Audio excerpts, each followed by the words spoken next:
Sebrae, a força do empreendedor brasileiro. Olá, começa agora mais um programa Destaques e no final do mês passado a banda Titãs anunciou que o vocalista e baixista Branco Melo iria dar uma pausa na carreira para realizar uma cirurgia e ter uma recuperação tranquila. O procedimento para a retirada de um pequeno inicial tumor em uma das amígdalas foi realizado no último final de semana com sucesso e, segundo a esposa dele, ele segue em recuperação e está bem. Sobre esse assunto, cuidado com a voz e câncer na parte da garganta, na região da garganta, eu conversei com o Dr. Bonfim Júnior, ele é médico cirurgião de cabeça e pescoço. Confira. Doutor, obrigada pela sua presença aqui com a gente, falando sobre saúde também, com relação ao câncer de laringe, né? A gente, há pouco tempo atrás, a gente descobriu aí o Branco Melo dos Titãs, né, um cantor muito querido por nós, que fez uma cirurgia, está bem, se recuperando, né, e a gente viu em entrevistas recentes a fala dele modificada, né,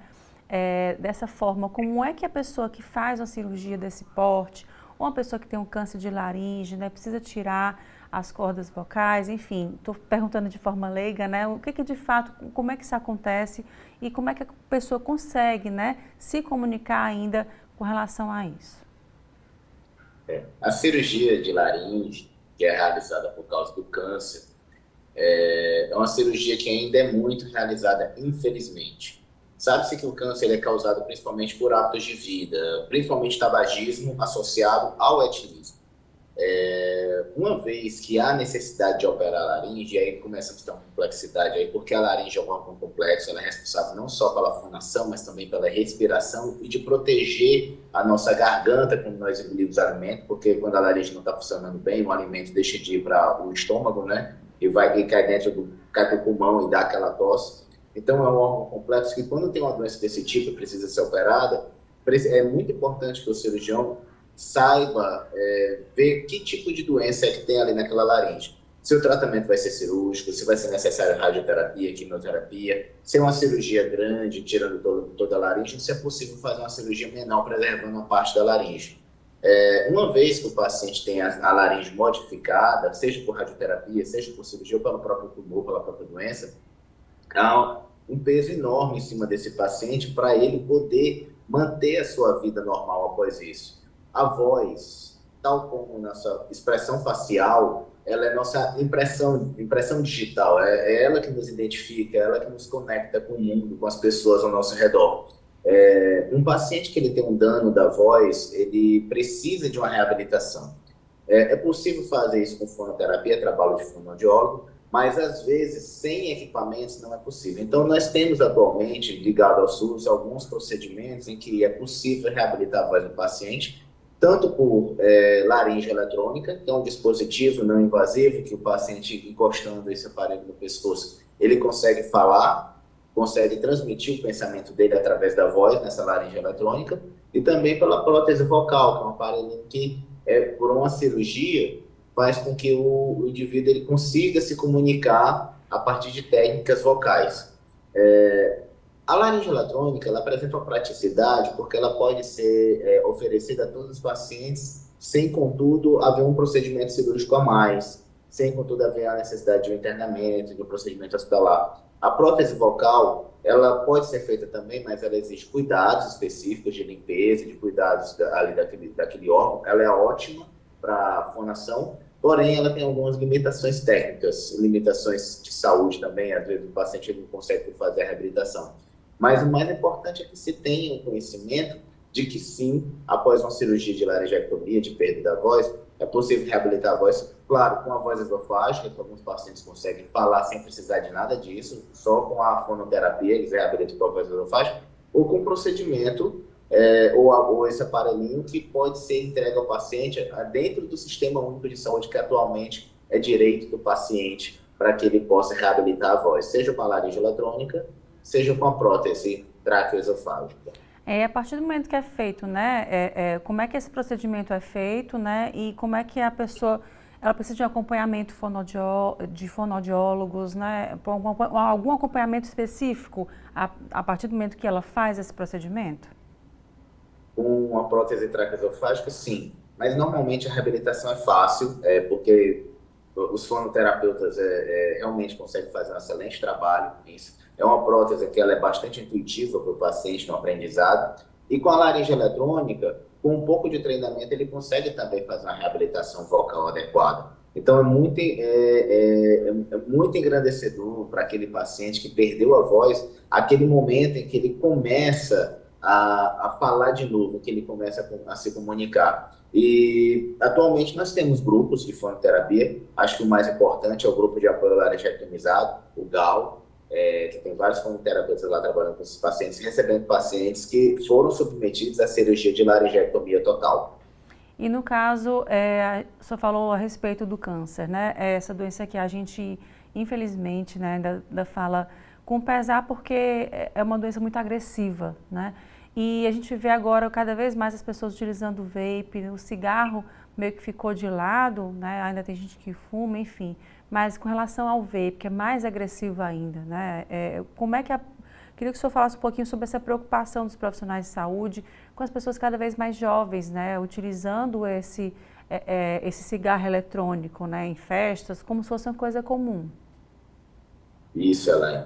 E isso é um problema enorme, porque primeiro o vape, ele tem uma entrega de nicotina enorme, ele faz com que a pessoa fique viciada em nicotina, e ele causa danos aos pulmões de forma relativamente rápida. O problema está naquele paciente que vicia e fica utilizando esse cigarro eletrônico durante um tempo, e aí é o que a gente pensava que o tabagismo tinha diminuído, na verdade ele vem aumentando, porque a pessoa agora é dependente de nicotina. E ele vai querer encontrar nicotina em outras formas, não só no vape. Aí ele vai com cigarro. Pessoas que nunca fumaram, começaram a fumar vape e agora estão indo para o cigarro.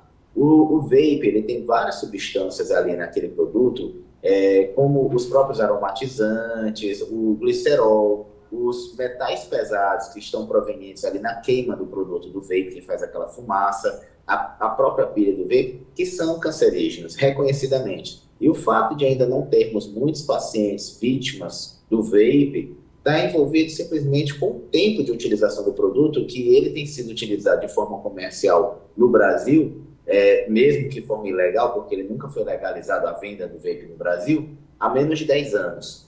E esse aumento de consumo está preocupando bastante os médicos, a Sociedade Brasileira de Cirurgia de Cabeça e Pescoço, a Sociedade Brasileira de Oncologia, a Sociedade Brasileira de Tisiologia e Pneumologia e Cirurgia Torácica estão preocupados com a utilização desse produto, de como que isso vai ser legalizado à venda, de como que vai ser o consumo e os danos que vamos ter que lidar com isso dentro da população dentro de alguns anos, que já vem acontecendo com alguns pacientes atualmente, certo? Então, nós vamos viver um verdadeiro problema que achávamos que poderíamos ter vencido, que foi diminuir a quantidade de pessoas que fumavam, pessoas adultas que fumavam, nos anos 70, que diminuiu praticamente 40% da população, foi para ali para menos de 10% em alguns locais, e agora vamos ter que lidar com o aumento de novo das pessoas que sofreram dano desses produtos ligados ao vício da nicotina, que vamos ter que tratar de cirurgia, radioterapia, quimioterapia, entre outros tratamentos, e alguns que simplesmente não vão poder ser tratados por causa do avanço da doença.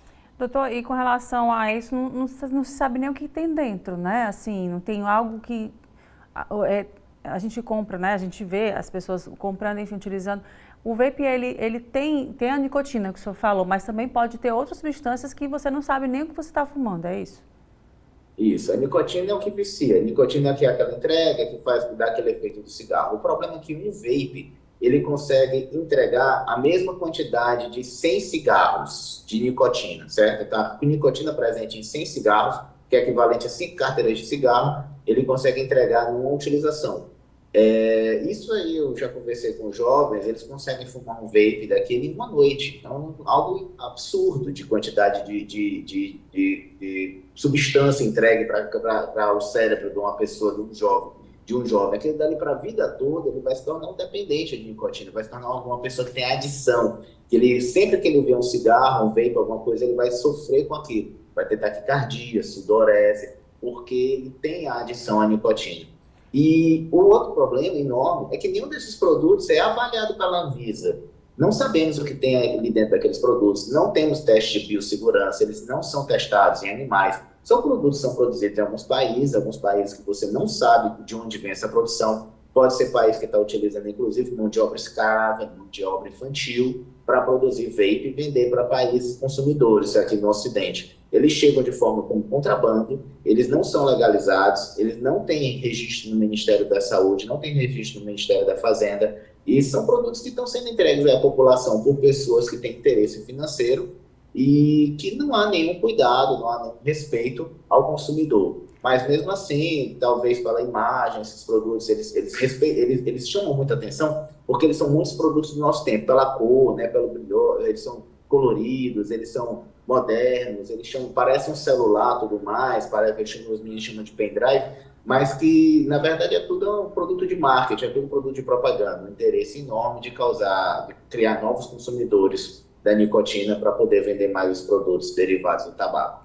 Pois é, e assim, no caso, o que já tem, né, da área médica, de estudos que se comprovam? Vocês estão identificando isso nas emergências, né? Como é que está esse resultado já do uso indiscriminado dessas substâncias? O vape, ele é bem relacionado a uma doença pulmonar, em que a substância do vape, ela vai se acumular nas células de defesa dos pulmões. Isso faz com que essas células de defesa dos pulmões sejam incapazes de atacar vírus, bactérias, corpos estranhos que venham se acumular nos pulmões. É uma doença que se dá no pulmão e que pode levar a uma pneumonia gravíssima, perda da capacidade respiratória e até em casos em que o paciente pode ser levado à morte ou à necessidade de transplante de pulmão para poder se salvar. O que se sabe também é que o vape, ele causa uma lesão importante, alterações celulares importantes nas mucosas da boca, garganta e laringe, além do que esôfago, entre outras alterações. Essas alterações já estão comprovadas que são carcinógenas, quer dizer, que elas podem gerar um câncer. E essas alterações já foram vistas em testes genéticos, estudos genéticos, que elas alteram o gene P53, que é o gene que protege a célula de que se ela tiver uma alteração celular, alteração genética, que leva ao câncer, o P53 induz a morte da célula doente. Mas se o P53 estiver lesado, essa célula não vai morrer, essa célula vai se tornar um câncer e vai se proliferar. E aí ele vem surgindo. Então, nós começamos a ver os pacientes que vêm chegando com lesões que nós chamamos de pré-neoplásica na laringe, em que nós percebemos que a laringe já começa a ter uma fibrose no seu funcionamento, quer dizer que a mucosa está se alterando,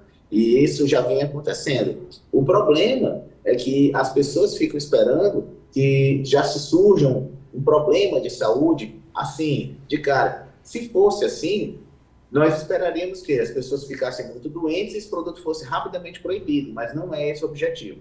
O objetivo da indústria é que as pessoas primeiro se viciem no produto, consumam o produto em larga escala, se tornem consumidores de longo prazo, para que só no futuro eles venham sofrer a consequência do hábito, como é com cigarro, como é com álcool. Então, é muito importante que nós tenhamos a informação de que o hábito de usar o vape, e se o indivíduo está usando ali aquele dispositivo, ele tem o entendimento de que ele pode ser viciado naquilo e precisa se tratar antes que venha ter uma doença grave no futuro.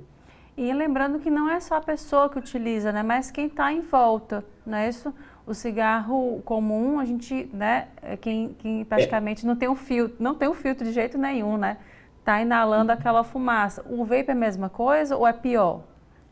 O vape é a mesma coisa e pior ainda em ambientes fechados. O vape ainda tem um agravante. Ele é pior porque o cigarro, ele pelo menos é irritante. Existem pessoas que são completamente intolerantes ao cigarro, não suportam o cigarro. Se tiver alguém fumando, você se levanta e sai dali. O vape não, em boa parte dos casos, ele tem um aroma ali que não necessariamente... É um aroma que por vezes é agradável, é um cheiro de chiclete, é um cheiro de chocolate, é um cheiro de menta, que não é um cheiro irritante como é o do cigarro. Isso não faz com que o fumante passivo se levante e vá para longe.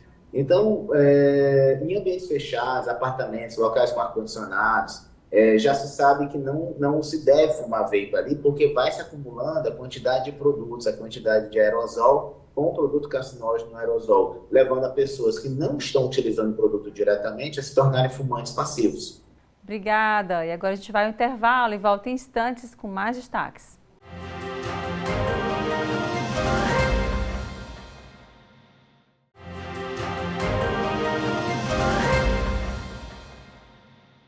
E a Secretaria de Saúde do Ceará informou que investiga a morte de um feto possivelmente causada pela febre oropouche. O caso foi registrado no município de Capistrano, localizado no maciço de Baturité, região onde estão concentrados todos os casos da doença registrados até agora no Ceará.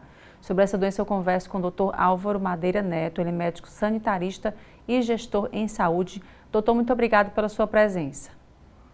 Eu que agradeço, prazer estar aqui novamente. Pois é, falando sobre essa nova preocupação aí que a gente tem, né, com relação à febre oropouche, é isso? Isso. É um nome dado porque, inicialmente, essa doença foi diagnosticada em 1955, aproximadamente, nessa cidade. Então, foi dado esse nome. No Brasil, foi isolado em 1960 o primeiro caso. E não é uma doença tão prevalente assim, mas a gente vem observando aí nas últimas semanas um aumento da incidência. E no caso, a gente viu esse caso já é confirmado, até a investigação, né? O que a gente deve se preocupar, sobretudo as grávidas? Tem alguma coisa relacionada com a Zika, o Zika vírus? O que a gente tem aí de relação nesse sentido? É também uma arbovirose, portanto, também levada por mosquitos. Não é o mesmo mosquito que leva a dengue, nem a zika, nem a chikungunya, aquele outro. Essas são carreadas através do vetor chamado Aedes aegypti, o mosquito da dengue. É um mosquito com um nome diferente, mas ele tem também uma arbovirose. Portanto, as grávidas e toda a população deve tomar as medidas preventivas adequadas, que nesse caso é usar roupas com manga mais comprida, procurar usar repelentes de uma forma regular e, sobretudo, naqueles locais mais próximos à mata ou a regiões de mata, como vem sendo observado essa incidência ocorrendo maior e maior número nessa região aí do maciço de Baturité. É um mosquito maruim, é isso o nome dele? Ele o maruim, ou também chamado de mosquito da pólvora em outros locais, é conhecido também dessa forma. Diferente do mosquito da dengue, ele não se alimenta, ele não se reproduz ali em água limpa. Então, não tem uma relação tão próxima como tem ali no caso da dengue. E ele, uma vez, quando pica, ele forma na pele da pessoa um eritema, uma região avermelhada muito mais intensa também. Em termos de sintomatologia, são quadros muito parecidos das outras arboviroses. Fica difícil você diferenciar somente na história clínica ou no exame físico. Então, portanto, exames devem ser feitos, exames de sangue devem ser feitos, e também a gente deve procurar observar a história clínica, a história epidemiológica ali do local. Ou seja, a gente tem ou não tem casos de febre oropouche ali naquela região, e se sim, realmente deve-se aventar a possibilidade desse diagnóstico. O senhor falou a respeito dos exames, né? Os exames atualmente já identificam que seja ela ou vai pelo descarte?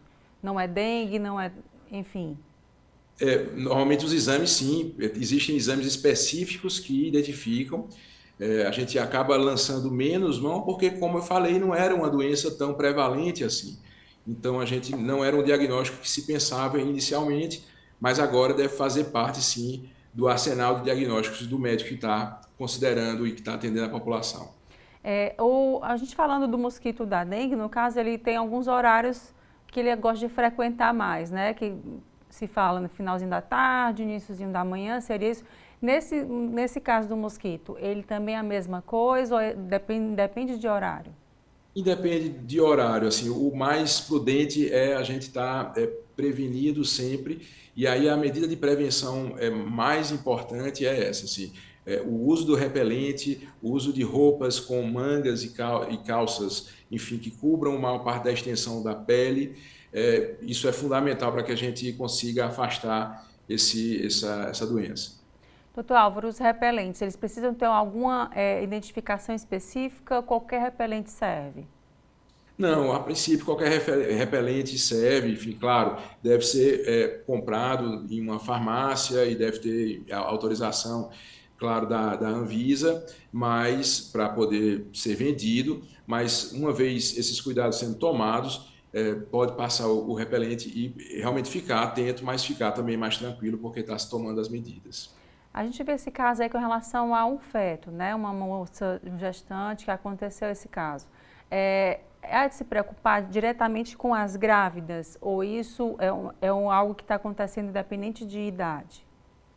Não, as grávidas, as crianças e os idosos são sempre grupos mais vulneráveis na população. Então, a gente sempre tem que ter um olhar mais cuidadoso em relação a esses grupos.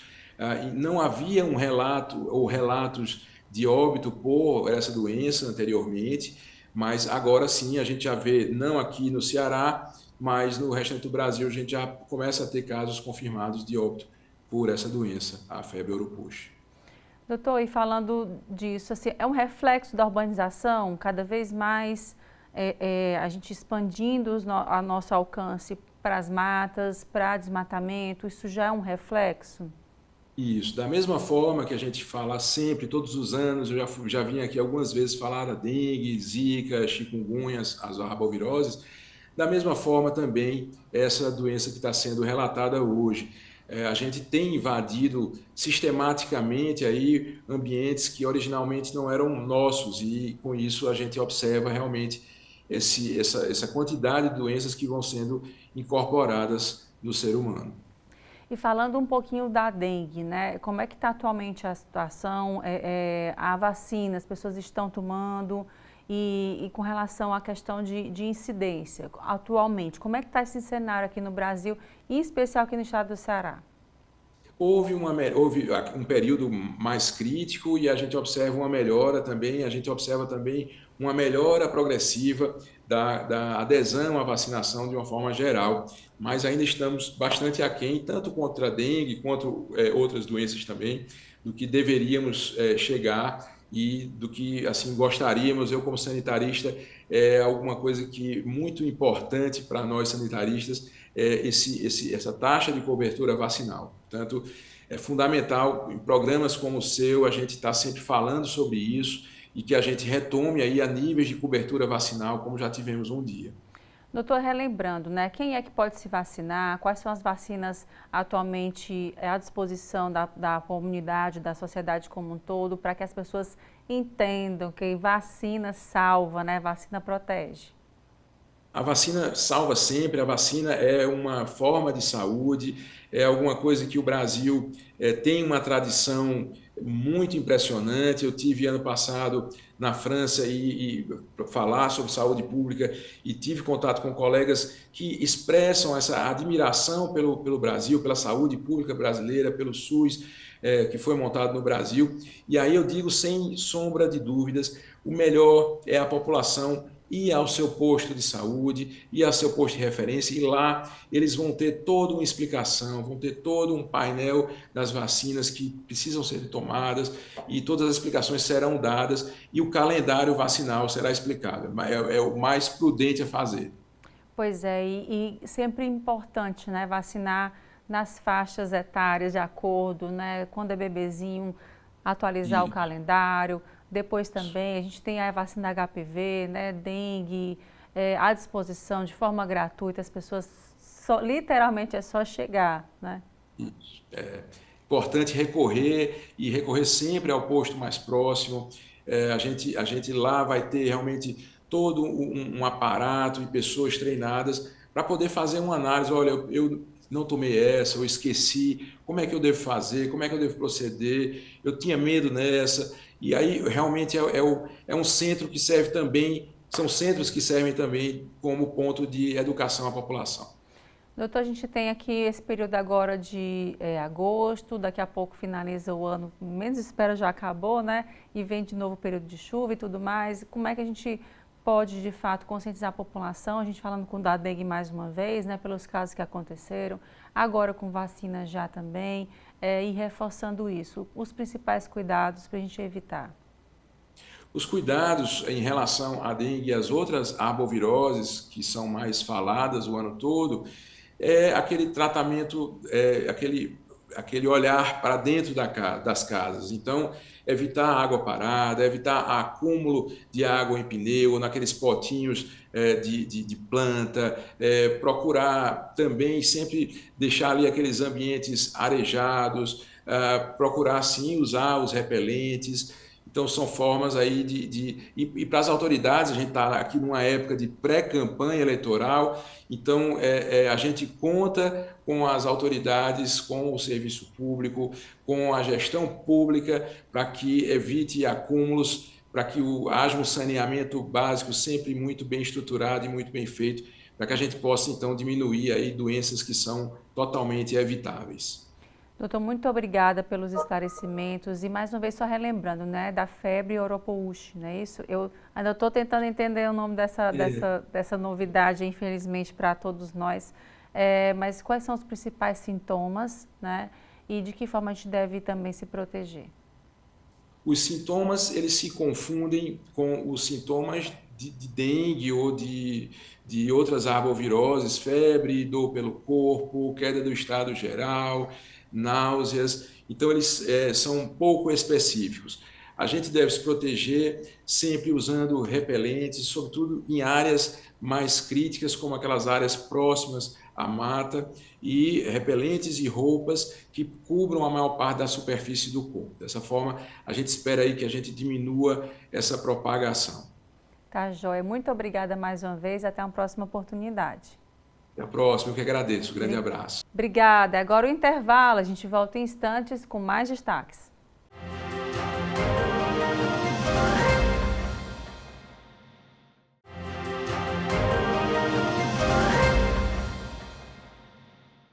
E a gente fala sobre a comunicação assertiva e a escuta ativa e a importância disso para as empresas e os profissionais. Sobre esse assunto, eu conversei com a empresária Odília de Figueiredo. Confira. Odília, obrigada pela sua presença aqui com a gente, para a gente falar um pouquinho sobre comunicação assertiva, né? Nesse tempo de redes sociais, as pessoas cada vez mais próximas, mas está difícil conversar, né? Está difícil se comunicar de fato, né? Como é que a gente consegue passar a nossa informação de forma clara, assertiva, para quem está acompanhando? Demais. Eu que agradeço pela oportunidade de estar aqui falando de um tema tão importante, principalmente nos dias de hoje, né? Tá todo mundo com o celular na mão, filmando. Então é muito importante a gente saber que a comunicação, ela não se resume só a falar bem, a falar bonito. Além de, claro, você escolher as palavras certas para você conseguir ter clareza na sua fala e conseguir ter uma compreensão maior de quem está do outro lado, você precisa escutar atentamente, para que você também tenha uma compreensão do outro lado e assim a comunicação ela possa fluir. Tem o lado da postura também, que é muito importante, os nossos gestos precisam estar alinhados com a nossa fala, nem muito rápido, nem muito devagar, porque eu posso falar uma coisa e através dos meus gestos, das minhas expressões, comunicar outra coisa completamente diferente. Um exemplo que eu dou é quando você está conversando com alguém e você demonstra que está atentamente focado na pessoa, mas através dos seus gestos você pode demonstrar ironia, ou você pode demonstrar que não está concordando, e aí você vai ter um ruído de fala.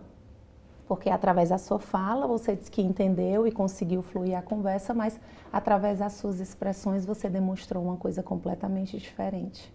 Como é que é trabalhar isso na área corporativa, né? Muitas vezes você trabalhando com gente, né, com pessoas, com universos, né, cada um é um universo. Sim. Como é que você consegue, de forma assertiva, repassar, né, o que você quer, o que é a ideia da empresa, né, do empresário, da empresária, do gestor, né? Como é que ele consegue passar dessa forma? Olhando o outro, ajuda isso? Pela pressa, as pessoas elas não perguntam, acabam não perguntando e já afirmam, entendeu, entendeu? E aí o gesto do outro, até para acelerar também, para conseguir esse objetivo, é confirmar que entendeu. Quando, na verdade, para que a gente tenha certeza se o outro entendeu o que a gente falou, a gente precisa só perguntar, fazer uma pergunta aberta. Me fala o que você entendeu do que a gente conversou. Porque se a pessoa tiver compreendido a mensagem errada, você tem ali a oportunidade de corrigir, de reforçar, e a mensagem ela fluiu da maneira que era para ser. Mas se você não faz essa pergunta, isso pode gerar um prejuízo gigantesco, porque você está assumindo a partir do momento que você não pergunta o que a pessoa entendeu de tudo que você falou. E às vezes a gente vê muito isso, as discussões nas redes sociais, né? De forma banal, pessoas assim, não ter a humildade de dizer, eu não consegui comunicar de forma correta, né? Assim, eu escrevi o que eu penso, mas se a outra pessoa interpretou errado, o problema é dela. Não é assim, não né? É assim. Eu preciso ter a humildade de dizer assim, poxa, o que você não entendeu, né? Por que você reagiu dessa forma? Talvez essa humildade, digamos assim, para a pessoa entender a comunicação é essencial? Então, na verdade, eu acrescento até empatia, humildade e empatia. Evitar siglas, evitar termos em inglês, porque nem todo mundo vai conseguir compreender. Então, se a sua intenção é realmente ter clareza, evitar palavras difíceis e siglas para que o outro possa compreender o que você falou.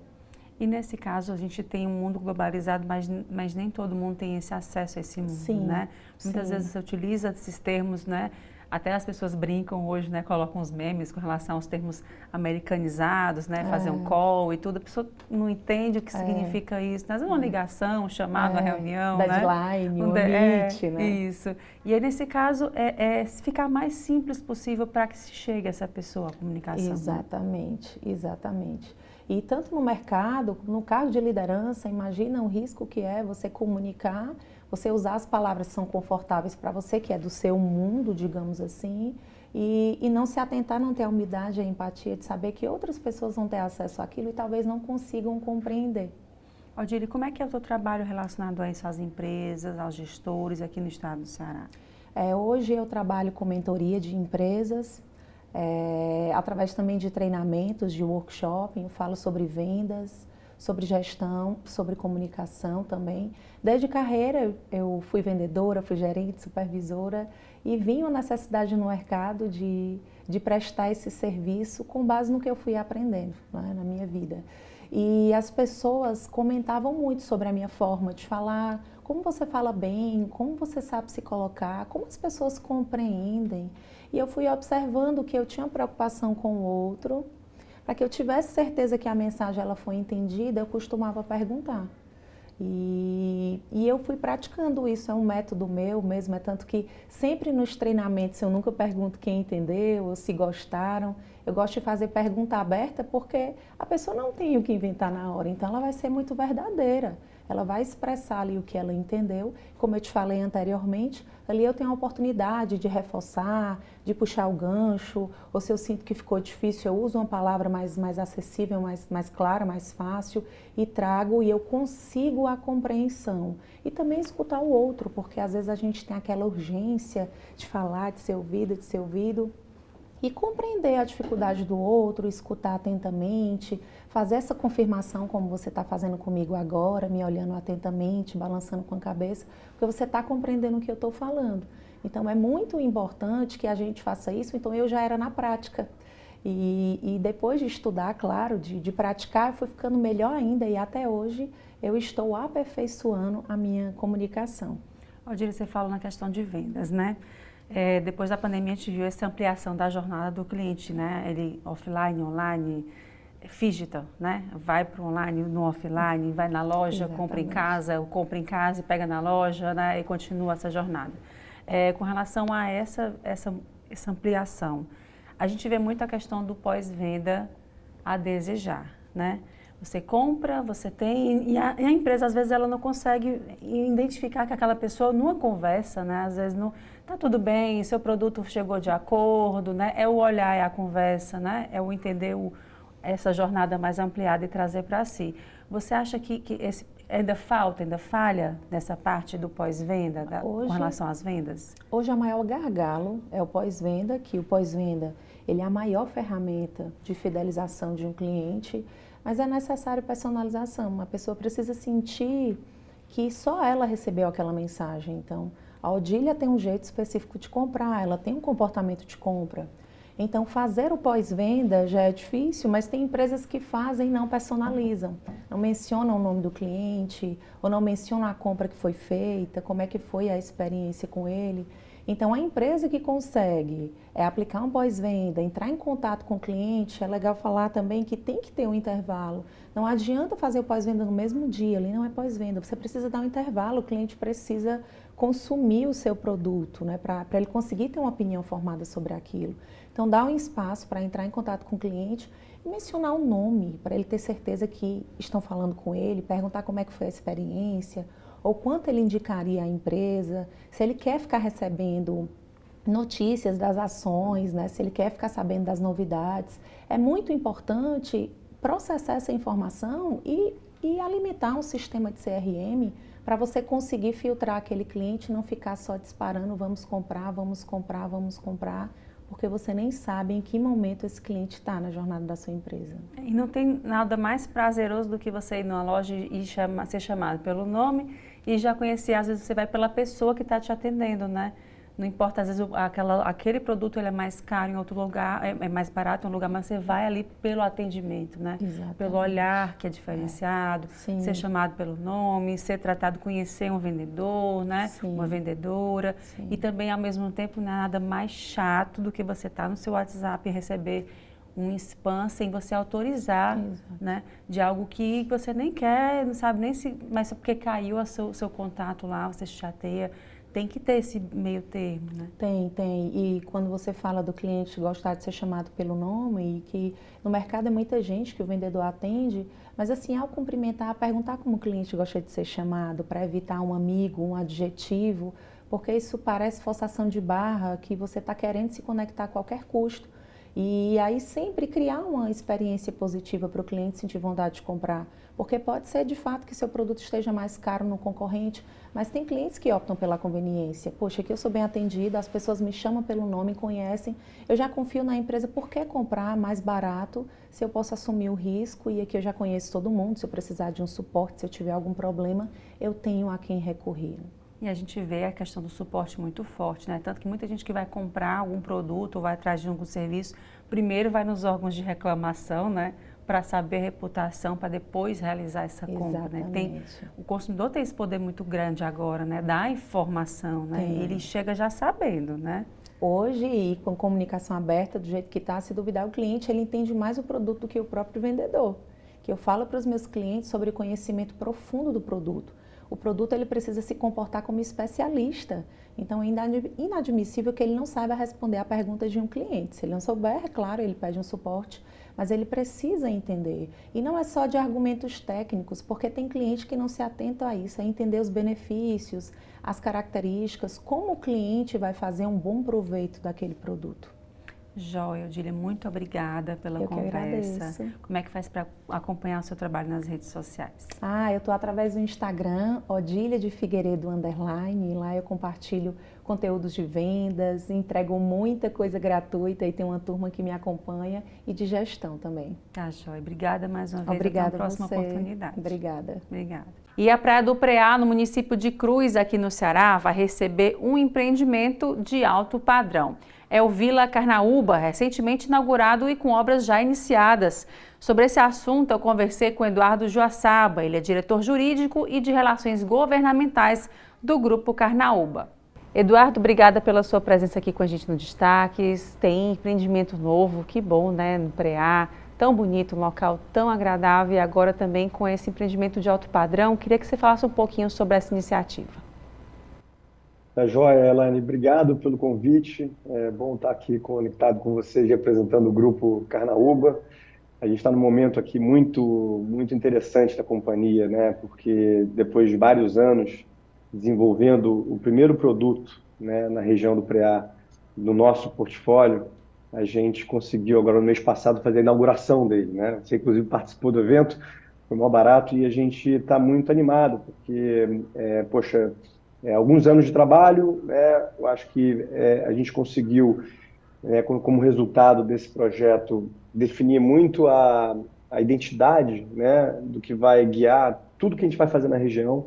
Então, o Vila Carnaúba, ele chegou como um condomínio fechado de lotes, endereçar uma demanda que a gente identificava como reprimida, né, por pessoas que já frequentam a região há muito tempo, mas que por uma ausência de uma infraestrutura adequada na região de hotelaria e hospitalidade de modo geral, buscavam, né, uma oportunidade de ter uma propriedade, um lote. Então a gente conseguiu um enquadramento, né, desse projeto como de alto padrão e avançar muito em vendas, né, desde o primeiro lançamento.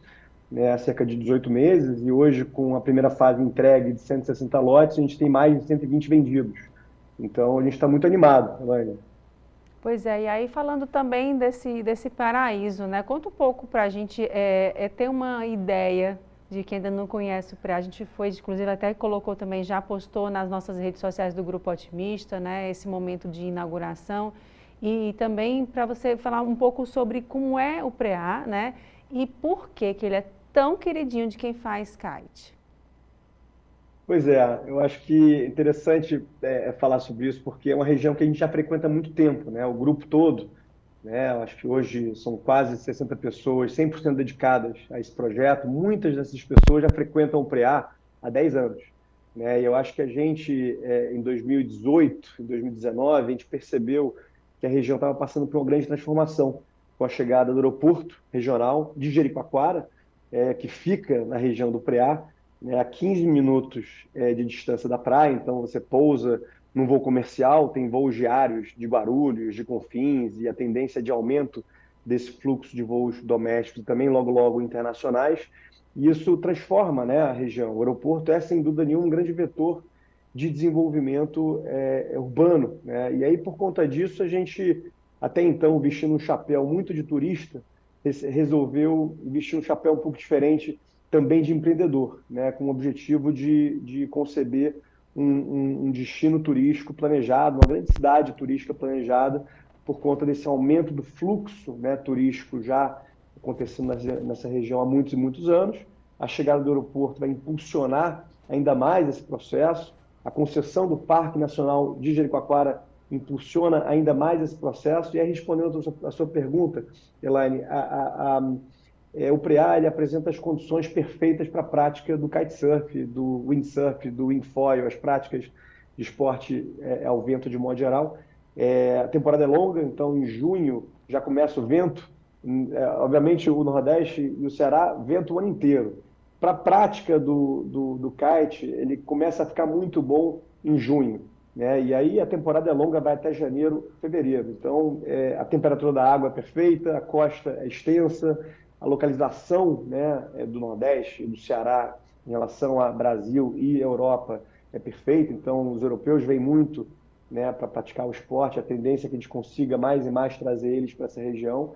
E você tem, para completar, esse cenário, né, de um litoral exuberante, com dunas e lagoas e uma costa muito bonita, como é do Ceará de modo geral, e a gente está procurando aqui, né, contribuir para um planejamento urbano e evitar que se repitam exemplos que a gente conhece no Brasil e no mundo, né, de regiões que, por uma pressão urbana, se desenvolveram de uma maneira inadequada e a desordem tomou conta, um processo de favelização, e aí virou uma bagunça. E aqui eu acho que o objetivo é tentar contribuir para que isso não aconteça. Elaine, a história é essa. Pois é, e a gente vê justamente essa preocupação, né? Porque são santuários, né? São espaços lindíssimos, praias lindíssimas, né? Que a gente precisa preservar, né? A gente precisa ter esse olhar carinhoso, tanto com quem mora, né, há um tempo, né? Com a comunidade mesmo do entorno, né? Ter esse olhar de sustentabilidade e também de proteção, né? Porque é bonito quando a gente chega e vê a natureza ali. E que bom que a gente possa deixar e proporcionar que outras pessoas também, quando chegarem depois da gente, também vejam, né? O quão bonito é, o que a gente está vendo também, né? Exatamente. Eu acho que nessa linha de raciocínio, a gente até se enquadra muito como um grupo de empreendedores imobiliários não tradicionais, como incorporadora, porque a gente chegou nessa região muito antes de pensar em fazer qualquer tipo de investimento, né? E agora estamos aqui investindo, né, e como incorporador que chegou para ficar. Então, boa parte da equipe vai ter uma casa ou um título do clube, ou vai ter algum produto, né, que a gente está desenvolvendo, ou que a gente vai desenvolver, justamente porque a ideia aqui não é chegar a desenvolver e depois ir embora, né? Aqui a ideia é que esse destino continue paradisíaco pelos próximos 10, 15, 20 anos, né, de maneira organizada, e se torne um grande exemplo, né, de que dá para você fazer desenvolvimento, né, com esses pilares, né, ambientais e de sustentabilidade que conversam muito com o que o mundo está pedindo, com o que as pessoas estão pedindo em termos de produto imobiliário. Então dá para combinar as duas coisas e, ao mesmo tempo, né, se conectar com a região e continuar né, sendo né, uma pessoa e um grupo que frequentemente participa daquela região. Pois é, e aí falando um pouquinho do empreendimento, queria que você desse um detalhe. A gente conheceu um pouco e foi lá, né, e mostrou inclusive nas plataformas, já para quem está assistindo também conferir no nosso Instagram lá, o Otimista e Tapirus também.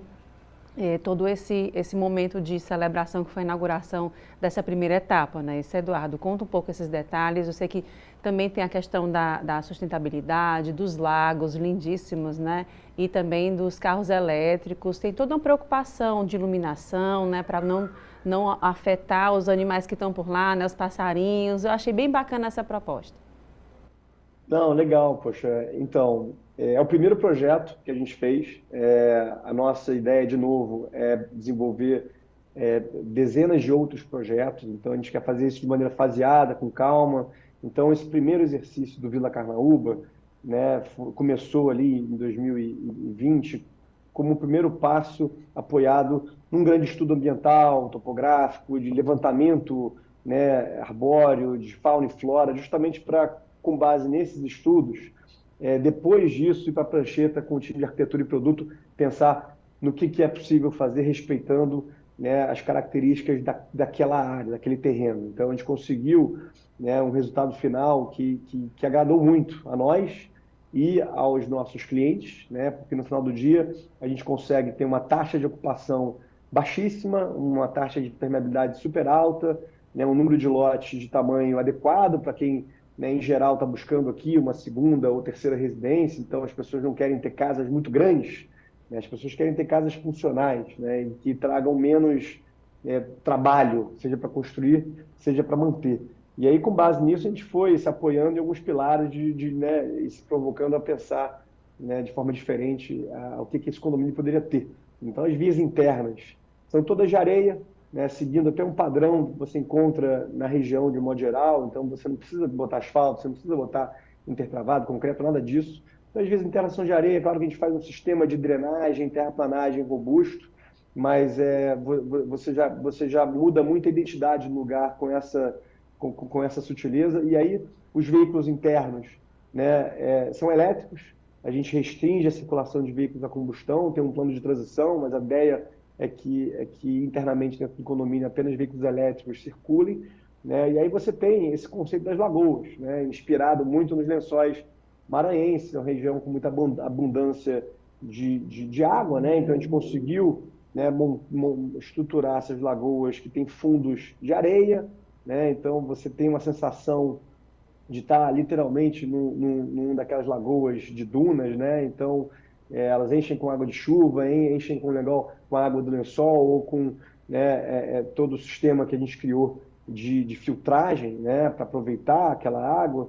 E é uma lagoa que ficou incrível, com os lotes ao redor dela, né? Então, isso, né, eu acho que foi um grande diferencial, né, no empreendimento. Então, você alia as lagoas com as vias internas de areia, com taxa de ocupação baixa, permeabilidade alta, com umas áreas, né, dentro do terreno, né, mais sensíveis, sob o ponto de vista ambiental, preservadas. Então, a gente não precisou fazer nenhuma intervenção nessas áreas. Isso torna, com o tempo, um grande ativo do empreendimento. Então, você chega na praia, você nem percebe que tem um empreendimento ali, que é aquela área de mangue, né, de salgada picum e toda aquela vegetação nativa foi totalmente preservada justamente para que ela se tornasse um grande ativo do empreendimento. E hoje é o que aconteceu. E aí, quando a gente chega no final do dia com essa entrega, né, e com a inauguração dessa primeira fase, em julho, né, no mês passado, a gente ficou muito, muito feliz, porque isso vai influenciar muito o comportamento nosso, né, olhando para frente, de todos os produtos que a gente vai fazer pelos próximos 5, 10, 15, eventualmente até 20 anos. Então, tem muito a melhorar, é evidente, vários erros foram cometidos, a gente aprende com eles para não repeti-los. E aí a ideia é que esses próximos empreendimentos, sejam eles de praia ou sejam eles de entorno, porque aqui a gente tem que pensar no ângulo, né, urbanístico, né? Então, o desenvolvimento não só da praia, a gente tem que ter um produto que endereça a demanda por moradia de classe média, moradia popular, né? Vai ter hotéis vão ter hotéis de diferentes tipos de bandeiras. Nesse condomínio do Vila Carnaúba que a gente inaugurou, a bandeira que a gente está levando é a Nantara, que é a bandeira asiática, que vai ser a primeira bandeira, né, na América Latina, e a gente está super animado, porque é um canal de vendas super poderoso, né, para distribuir o Preá para o mundo inteiro. A gente nunca teria condições de fazer com um grupo hoteleiro que tem mais de 500 hotéis no mundo, e com uma inteligência de operação no Brasil, porque eles já têm no Brasil a bandeira Tivoli, que operam na Praia do Forte, em São Paulo, NH Hotéis, então eles sabem trabalhar no Brasil. Então a gente está muito animado com esse hotel que fica dentro do Vila Carnaúba, cujas obras devem começar ainda esse semestre, para inaugurar em 2026. Então, cada semestre, uma entrega. E o Destaques fica por aqui. Obrigada pela sua companhia e até o próximo programa.